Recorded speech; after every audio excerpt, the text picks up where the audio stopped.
الله أكبر الله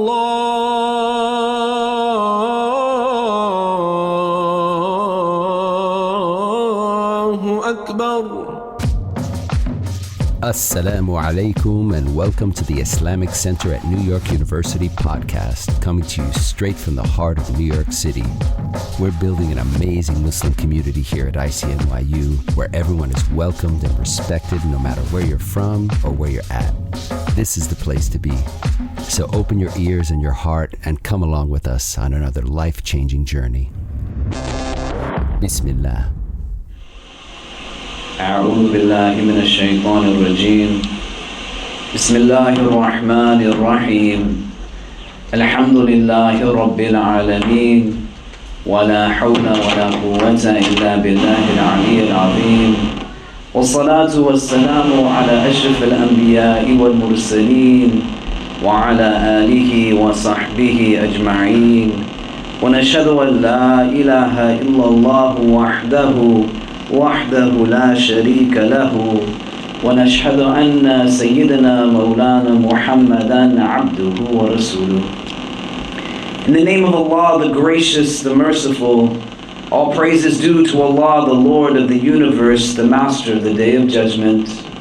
I bear witness and testimony to the oneness of Allah, to His magnificence, His omnipotence, His might, His glory, to His being the creator and sustainer of all things, the giver of life, the guider of hearts, the master of the Day of Judgment.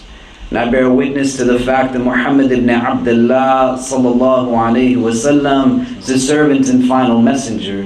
May the peace and blessings of Allah be upon him and upon all those who choose to tread in his path until the last day. It is said that the Prophet sallallahu ta'ala alayhi wasallam, when he found himself within this month of Rajab that we find ourselves in, that he would make dua, Allahumma barik lana fi Rajab, that, oh Allah, make blessed for us this month of Rajab. And then he would add on to it the coming month of Sha'ban, wa Sha'ban. And then he would reference this in relation to the month of Ramadan, wa balighna Ramadan, and allow for us to reach the month of Ramadan. And may Allah make us all from amongst those who reach, witness, and benefit from the blessed month of Ramadan. Many of us have likely heard this dua in various settings, or can understand also so much that we can extrapolate from it. That in these days you start to prep for those days, and you do so in a way where even if you are going to be fasting for the first time in your life as a Muslim, or you have fasted many months of Ramadan throughout the life that you were blessed to have Iman for more than just one calendar year, that there's always an opportunity for us to have growth, especially within ritual that Allah has given to us that has regularity to it. The fundamental understanding of this month is attached to two different things: Quran and Sawm, the revelation of Allah Azza wa Jal, as well as the act of fasting. And for us to understand where the basis of this comes in terms of fasting is a farq. You have a verse in the Quran that addresses this. يا أيها الذين آمنوا كتب عليكم الصيام كما كتب على الذين من قبلكم لعلكم تتقون. That, oh, you who have Iman, fasting has been written for you as it was for those that came before you, so that perhaps you might attain taqwa.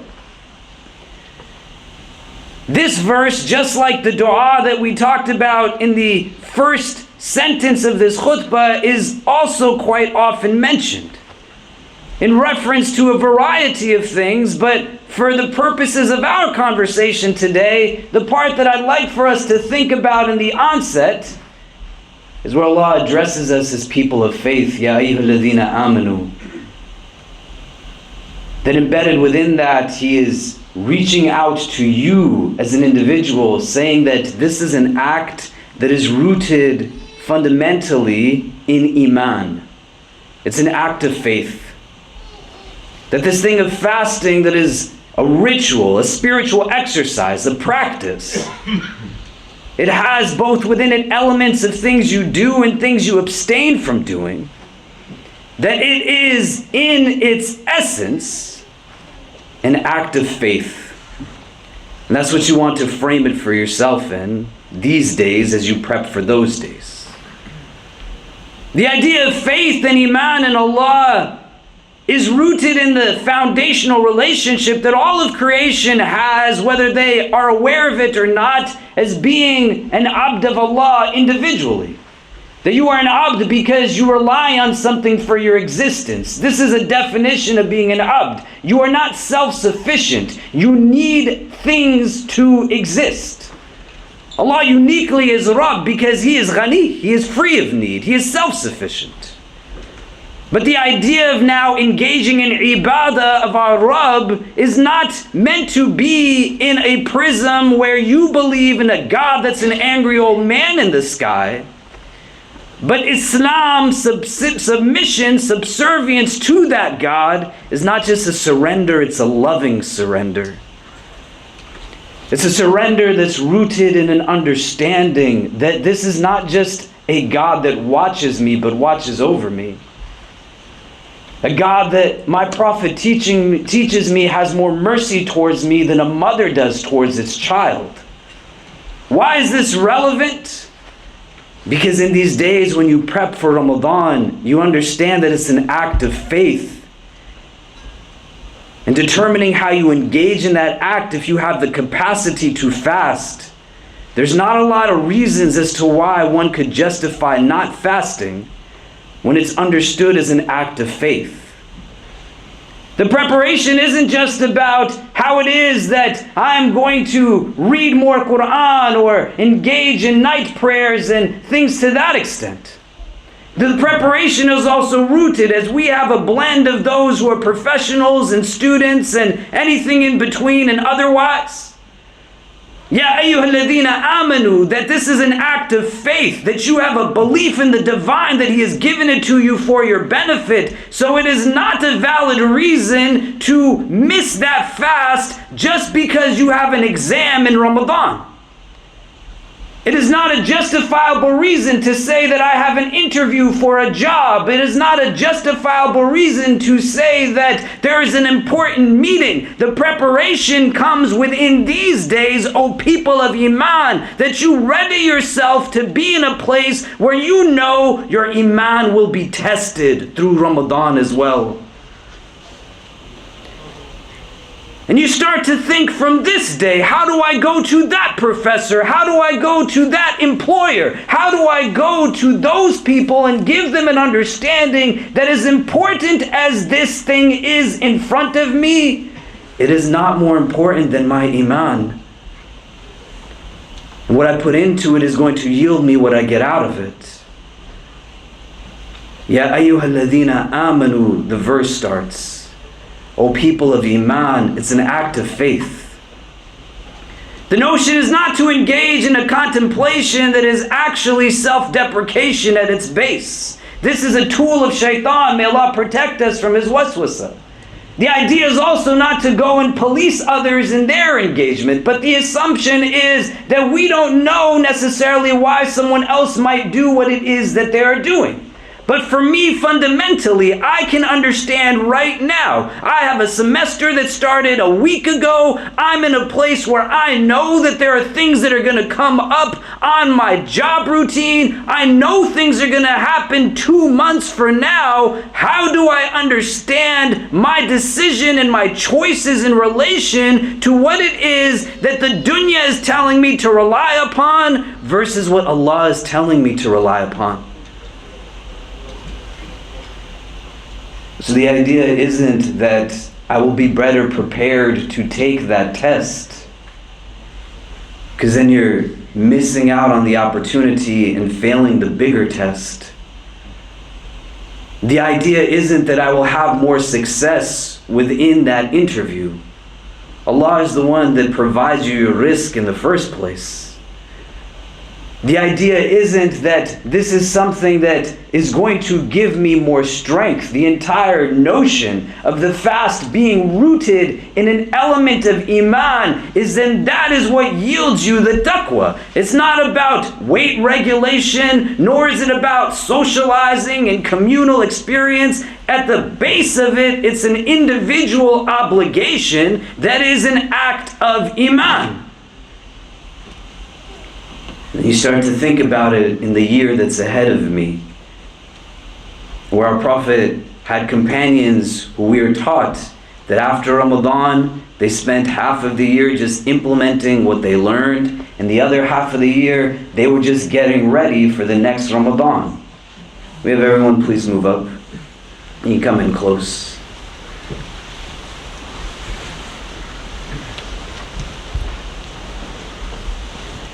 And it'll be that much easier to be able to then deal with those things if the preparation starts from today.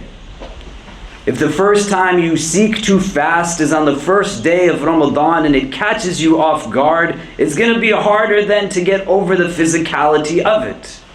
You don't want to be in a place where headaches ensue because there is now in the immediate an attempt to wean oneself off of caffeinated beverages or sleep schedules that make no sense. That's not the moment where you start to get your gossiping in check. This is the moment you get your gossiping in check.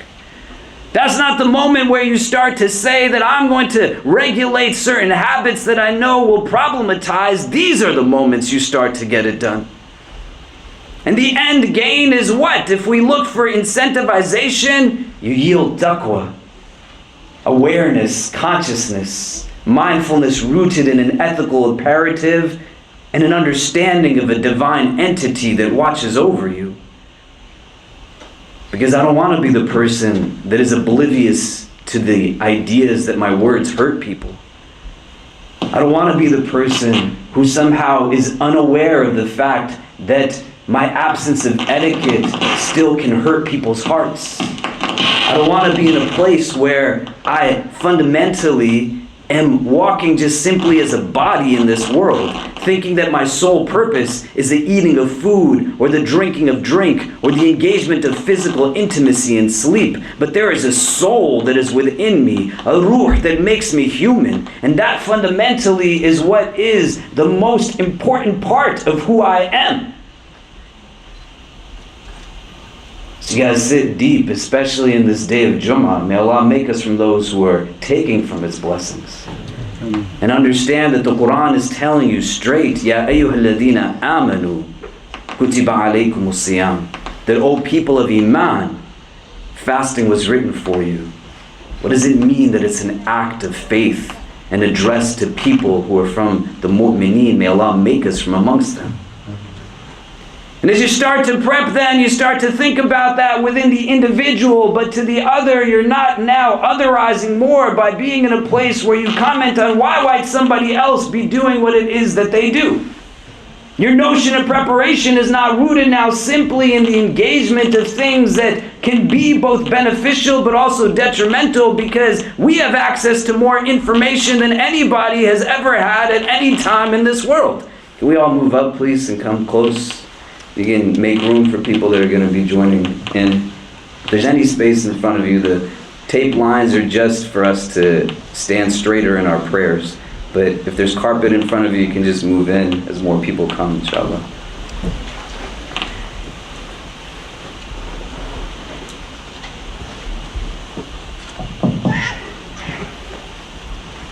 And so in the preparation, you have to understand that the goal is to not now look to see why somebody else might be doing it a certain way. And this is very important to be a source of encouragement. In a community as diverse as ours, it's not going to always look the same for every single person. We're not homogenous culturally, racially, ethnically, socioeconomically. You have people that join this Jumu'ah prayer literally trying to aim to get to the last rak'ah because their jobs and professions have them sitting in places where they can only get 5 minutes to come. It's still valid for them.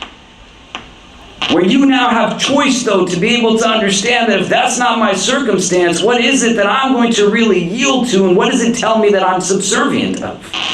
And where and how do I start to learn and understand more about what this is and how it is that I engage within it by accessing resources that help me to understand and to be in a place where when I am talking to somebody about how their Ramadan should be, then I'm thinking that I have the spiritual maturity to know that there are different opinions on this. If people are distracted by the noise, don't worry, it's just noise. We are blessed to be in a place where we are all praying the Jumu'ah prayer in a secure, safe, comfortable environment. What a ni'mah. We have the blessing of being in a place where voice can be amplified with just a simple apparatus in our hands, subhanAllah. Don't think that it's somebody next to you passing wind, that's not what it is. It's just a sound. Block out the noise. It's just there to be your choice whether it distracts you or not. If you have a piece of information, it doesn't mean that you know how to use that information. And this is imperative because you will see people both within what they actually are, what you perceive them to be. And if someone asks you questions in their preparation of Ramadan, you don't want to be in a place where you tell them that, yes, this is something that is good to do, or it makes sense that you are not fasting on this day for all of these reasons. So if you don't know what it is that you're saying, it doesn't mean that it still doesn't have consequence. One of the greatest scholars of hadith in our tradition's history is a man by the name of Yahya ibn Ma'in. That if you read about hadith and hadith methodology and hadith criticism and anything about hadith, you're going to find this man's name, rahimahullah. He sits in a gathering with people, and a woman comes to ask him a question as her husband has passed away and she is now in her menses, her haid. And she said, there's nobody left to be able to wash my husband's body. I'm the only one. Can I do this when I am menstruating? A state of ritual impurity. And in her head, the connections that she's making, she says that essentially this is a ghusl, a purification bath upon the deceased. If I'm in a state of ritual impurity, does this problematize it? Yahya ibn Ma'in, who knows hadith after hadith after hadith, subhanAllah, he says to this woman that you should go ask this man, a man by the name of Abu Thawr, who was a great Shafi scholar and contemporary of Imam Ahmad ibn Hanbal, rahimahullah. And so she goes and she asks him and she tells him the circumstance. And as he thinks and he reflects, as somebody who knows the text on a whole, not just an individual verse or narration, but knows it more broadly and how to apply meaning, to extrapolate meaning, he says that yes, this would suffice.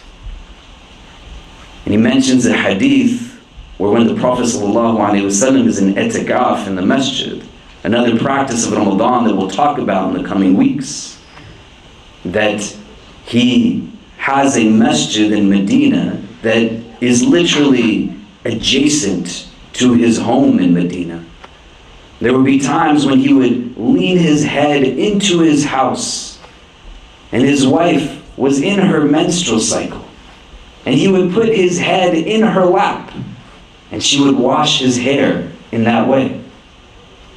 And Abu Thawr, rahimahullah, he says to this woman that if a living person can have their head washed by another living person, then definitely one who is deceased can also have by a living person who is in the same state of menses.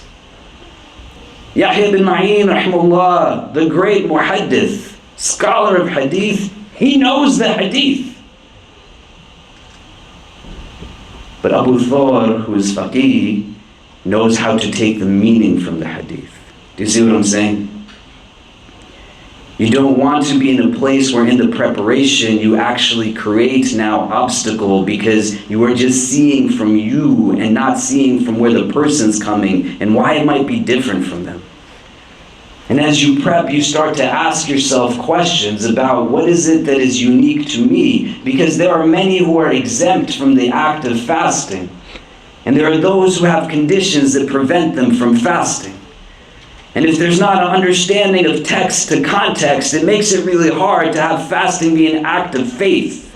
When I now have to have my act be something that first goes through your prism of validation, and you speak words that confuse me, that I don't understand. And it becomes now a common occurrence that one can take a bit of information and say, doesn't this apply to this circumstance? I'm going to be in a documentary for PBS that's coming out on the Sabbath. And we don't have Sabbath in Islam. When I was on camera, I said, there's no Sabbath in Islam. I don't know why you want to interview me for this. We talked about rest and all kinds of things, and there was a trailer that came out, and a professor who his research is rooted in this concept of Sabbath from within the Abrahamic traditions, Judaism, Christianity. And he emailed me excitedly because he saw me in the trailer, and he said, I've been looking for a Muslim who can tell me what Sabbath is in relation to our understanding in the Judeo-Christian tradition. And I wrote back, it's nice to hear from you, Professor. There's no concept of Sabbath in Islam. And he replied back and he said, but don't you have this verse that says on the day of Jumu'ah, the Friday, that you're supposed to leave behind work and go to the prayer? And I said, yes. And the very next verse says, when it's done, you go back to work.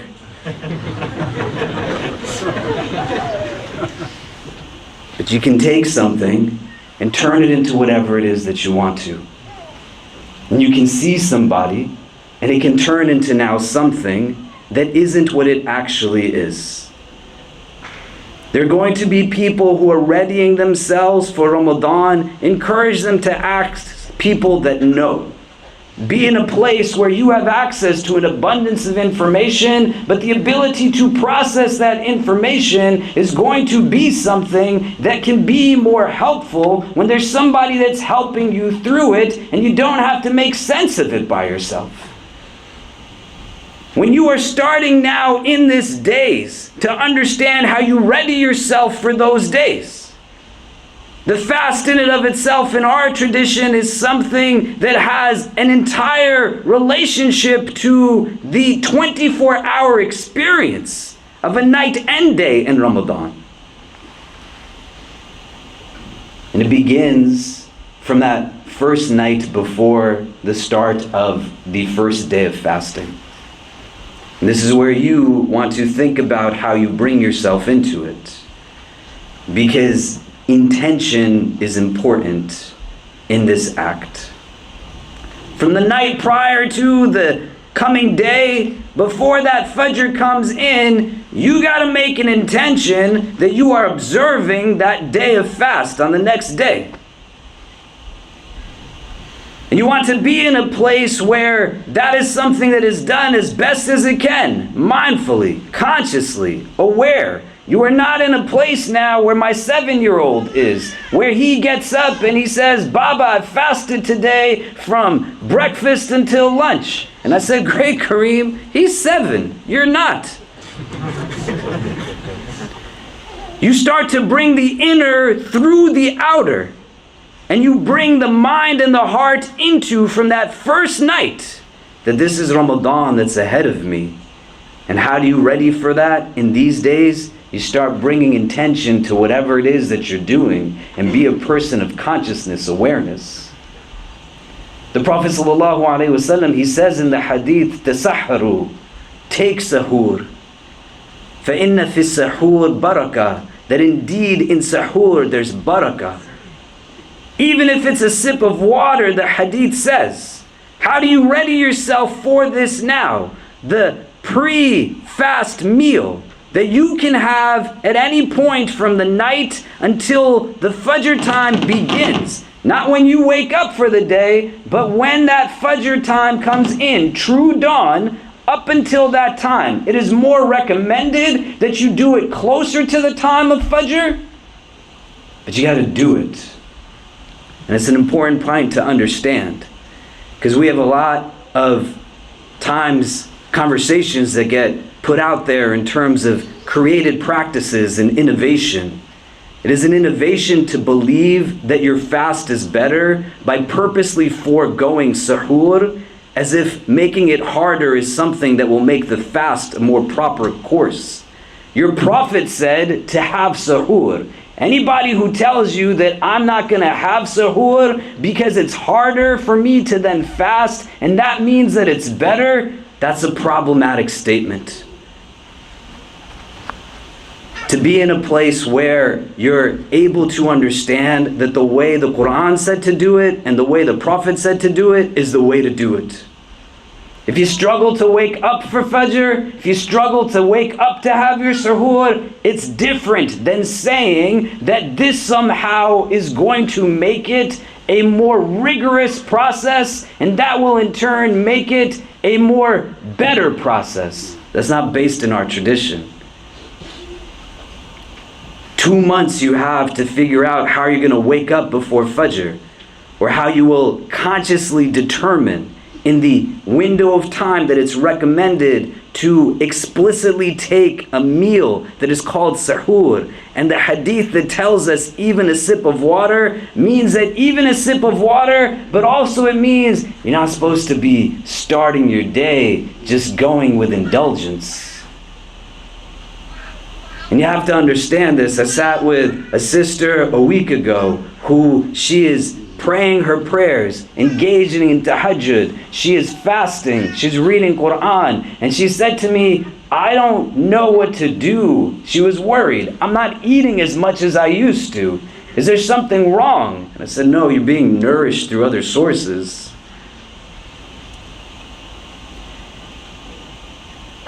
These days will help you to meet it in the highest celestial state.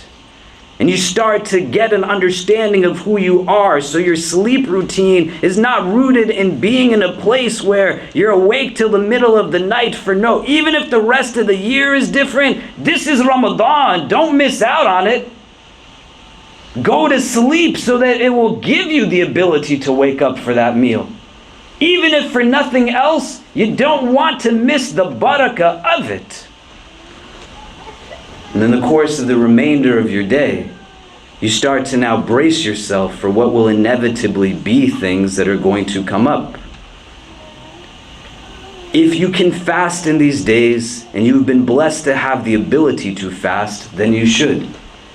If you have physical capacity to engage in the act of fasting. And here now is another preparation that can be helpful for us to think about. Everybody cannot fast. You are going to have peers, classmates, friends who have physical wellness conditions that are not just the elders of the community. Individuals who have to take medications during the course of their day. Individuals who have emotional wellness conditions that are very real. You have a lot of Muslims who this overt emphasis on the practice of fasting alone in Ramadan as the sole means through which one can gain blessing and proximity to the divine enhances now and enables deeper challenges with eating disorders, body image issues. And everybody is meant to gain from Ramadan. So be smart about how it is that you talk to people. And be in a place where compassion, care, gentleness is rooted in the gatherings that you identify. Have suhoor in the morning, but invite others who you know, even if they're not fasting, they'll have the barakah of the gathering with you. Go to your local communities and talk in these months about the importance of recognizing sickness is an exemption from fasting in our tradition. Illness, conditions of different kinds are there. And they're not just physical, but they can exist in any facet. You think about how you're going to make Ramadan an experience for somebody who once had the capacity to fast and they no longer can. You think about what the experience will be for the woman who is nursing and pregnant and she has the option to fast but isn't necessarily going to do it because of the severe impact it's having on her. What's your Ramadan plan and strategy going to be for those people? And here now, as we ready ourselves for opportunities to build as a community, you understand it's an individual obligation, but how you observe the individual obligation impacts the rest of us, because you at the most heightened level of consciousness, awareness, iman, ihsan, allows for us to then yield the most from you individually. Don't start thinking about Ramadan from the last nights of Sha'ban. Don't be in a place also where you are limiting someone else's experience by assessing why they're doing something in a way that it shouldn't be done in that way. We grow together as a community. We play a role in the advancement of our spiritual excellence as a community. I say it to you with love as a brother who cares about you. Don't give up a day of fasting for a pointless reason that's just about the acquisition of the dunya. Don't encourage people to engage in that as well, as best as you can. But then if you see somebody in that blessed month and they're eating, don't jump to hammer them down, but be in a place where you understand the best of your brothers and sisters, not the worst of them. I don't want this to be a space where somebody who is not able to fast feels like they have to hide that. I don't want people to come to our community and feel like they have to pretend as if the mercy from the exemptions of the divine are things that they have to be embarrassed of because of how people will look at them due to their own individual journey to Allah. And so you be the reason as to why if somebody only comes in Ramadan, that it's not the last time they'll come when the month is done. And you start to prep from it from now. It's an act of faith, it's an act of iman. Get ready for it because it's coming. Inshallah ta'ala, Allah Azza wa Jal will bless us in this month of Rajab, bless us in the coming month of Sha'ban, and make us from amongst those who reach the blessed month of Ramadan. أقول قولي هذا واستغفر الله لي ولكم ولسائر المسلمين فاستغفروا إنه هو الغفور الرحيم.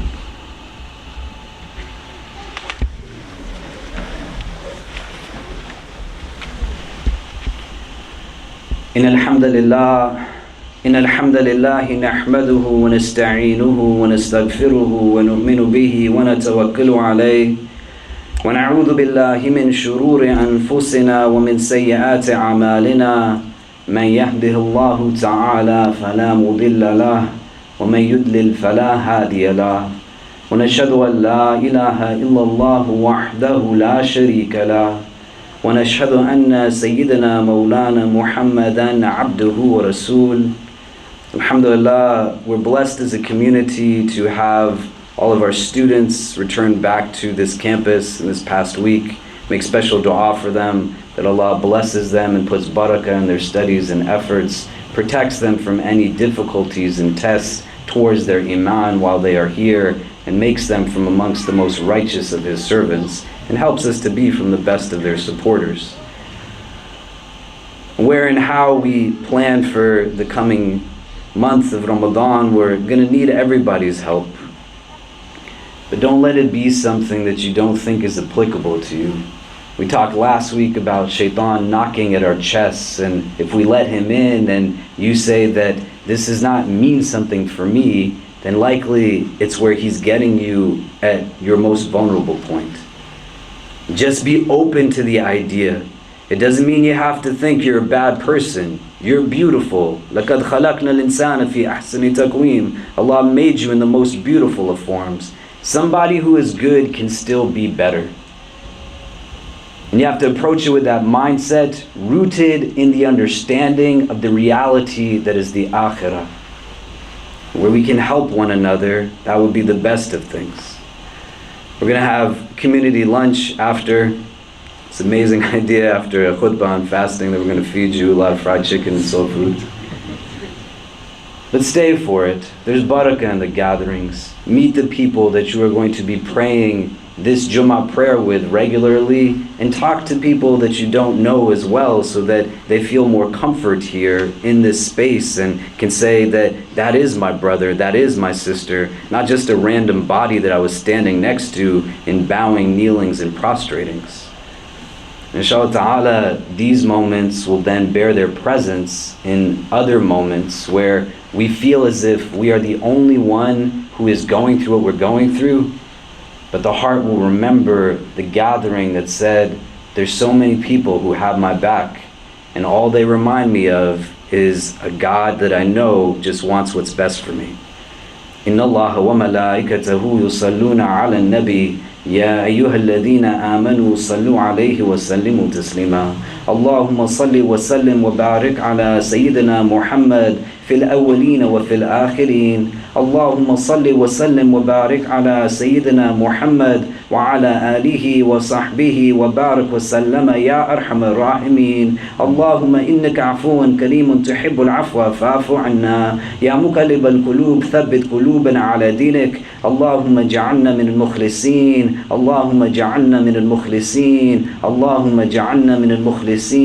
We begin this supplication in your name, Ya Allah. Beseech you to send your choicest salutations upon your most beloved sallallahu ta'ala alayhi wa sallam. We ask that you shower your infinite mercy upon this gathering, granting each and every one who is present here and our loved ones only the best in this world and the best in the next. We ask, Ya Allah, that if all of us are meant to be together only at this time, at this place, whether we are young or old, male or female, regardless of our race, our ethnicity, our social class, our country of origin, our cultural heritage, whether we are Muslim or come from a different walk of life, Ya Rabbi, if our individual hearts are meant to be in the presence of all other hearts that are gathered here, only at this time, at this place, then gather us all together again in the best of places in the world beyond this one. Increase us, Ya Allah, in all that is good. Make us from amongst those who are blessed in this month of Rajab, in the coming month of Sha'ban. And allow for each one of us who is assembled here and our loved ones to reach, witness, and take benefit from that blessed month of Ramadan. Help us, Ya Allah, to get ready for it from this day going forward. Let us not be in a place where any tomorrow that we see between this day and the first day of that blessed month is a day that goes without us thinking how it is that we can meet it in the best of states. Give to us opening upon opening upon opening that will increase us inwardly and outwardly, so that we are from amongst those who leave that blessed month in the best of states possible. Allow for us, Ya Allah, to do so with the healing that we need inwardly. To be able to replace fear and inhibition with courage and fortitude and bravery. To remove jealousy and envy and to replace it with kindness, compassion, and love. To take arrogance out of our heart, Ya Allah, and to replace it with a sound self of sincere self-esteem and confidence. And to be in a place where we remove from within us our focus and reliance upon anything in this world, and replace it only with a desire to increase and a sound base of reliance upon you, Ya Rabbi. Protect us always from hearts that are not humble, tongues that are not wise, and eyes that have forgotten how to cry. Forgive us for our shortcomings and guide and bless us all. رَبَّنَا تَقَبَّلْ مِنَّا إِنَّكَ أَنْتَ السَّمِيعُ الْعَلِيمُ وتب علينا يا مولانا إنك أنت التواب الرحيم وصلى الله تعالى على خير خلقه محمد وآله وصحبه أجمعين برحمتك يا أرحم الراحمين وأقيم الصلاة. We hope you enjoyed our podcast. If you're inspired by the work that we're doing at the IC and want to help keep it going, subscribe to our podcasts, follow us on social media, donate to help support us at ICNYU.org, and most importantly, keep us in your continued du'as. Until next time, inshallah. Assalamu alaikum.